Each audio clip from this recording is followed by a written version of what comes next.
guys, welcome to story time. As promised, we're going to read a story called Mr. Grumpy, and it's written by Roger Hargreaves.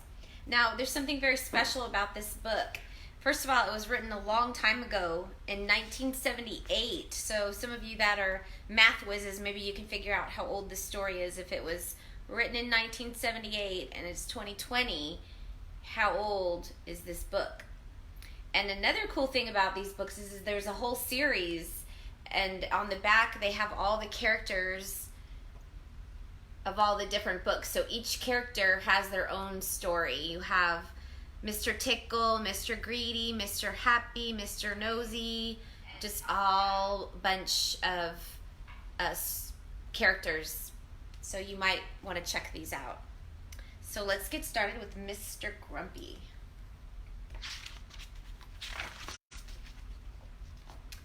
It was a lovely summer evening. Mr. Grumpy was at home, Crosspatch Cottage. He sat down in an armchair and picked up a book. And then, do you know what he did? He tore all the pages out of it. Every one. Mr. Grumpy can't stand books. He has a shocking bad temper. In fact, he's quite the most bad-tempered person you can imagine. Grumpy by name, and even more grumpy by nature. The following morning, he was out in his garden pulling up flowers. You see, he couldn't stand pretty flowers growing in his garden. When out of the corner of his eye, he saw a figure.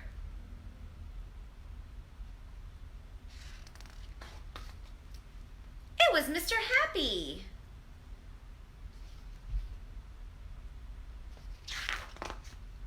Good morning, said Mr. Happy. Good, said Mr. Grumpy. What's good about it? But, said Mr. Happy. But nothing, Mr. Grumpy went on. Get out of my garden. I beg your pardon, said Mr. Happy. You heard me, snapped Mr. Grumpy. Go away. I say, laughed Mr. Happy. You are a bad-tempered fellow. Humph, grunted Mr. Grumpy. And, Mr. Happy went on, bad-tempered fellows need to change their ways. Rubbish, retorted Mr. Grumpy, and went into his cottage, deliberately stepping on Mr. Happy's foot as he passed him. Ouch, said Mr. Happy. Bang went the door of Crosspatch Cottage as Mr. Grumpy slammed it behind him. Mr. Happy stood there, looking not quite so happy as he normally does. His foot hurt. So he thought and thought, and thought some more. Then he had an idea. He smiled and went to see Mr. Tickle. Sorry. Mr. Happy told Mr. Tickle of his idea of how to get Mr. Grumpy to change his ways. And Mr. Tickle grinned the sort of grin that goes from ear to ear. That is, if you have ears, which he doesn't. Oh, he grinned, rubbing the hands at the end of those extraordinary long arms of his together. That sounds like fun.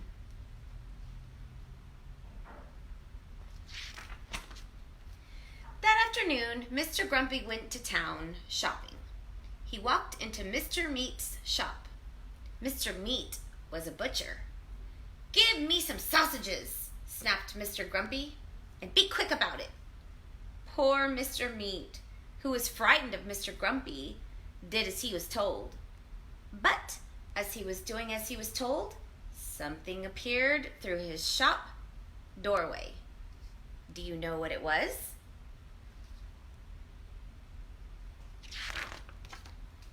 It was an extraordinary long arm belonging to, well, you can guess who it belonged to, can't you? That extraordinary long arm of Mr. Tickles came in through the door, across the shop, and up to Mr. Grumpy and tickled him. Oh, squeaked Mr. Grumpy in alarm, dropping his sausages and looking around to see what had happened. But could he see anything? He could not. Grunted Mr. Grumpy, and picked up his sausages and went next door to the bakery. Crash went the door of the shop. "Give me a cake," snapped Mr. Grumpy, "and hurry up." Poor Mrs. Fairy, who sold cakes at the bakery, was frightened of Mr. Grumpy, so she did what she was told. But as she was doing as she was told, guess what happened? "Oh," squeaked Mr. Grumpy, dropping his cake and his sausages. He just could not understand what was happening. Y'all see up here?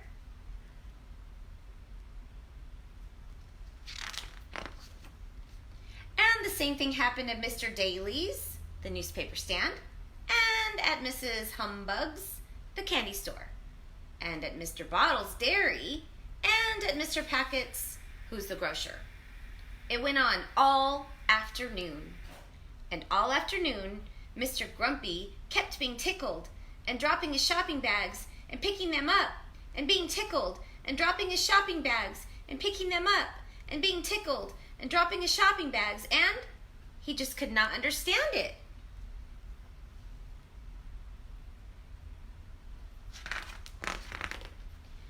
On his way home to Crosspatch Cottage, he met Mr. Happy again. "Hello," grinned Mr. Happy. "Having a nice day?" "Get out of my way," snapped Mr. Grumpy, "before I kick you." But almost before the words had passed his lips, that extraordinary long arm of Mr. Tickles had appeared from behind a tree and tickled him yet again. He jumped in the air and dropped all his shopping bags yet again and fell over. Mr. Happy looked down at Mr. Grumpy lying amid a jumble of sausages and cake and newspapers and candy and milk and cornflakes. "I think," he laughed, "that if you were to change your ways and be not quite so bad-tempered quite so often, this sort of thing might not happen to you quite so often."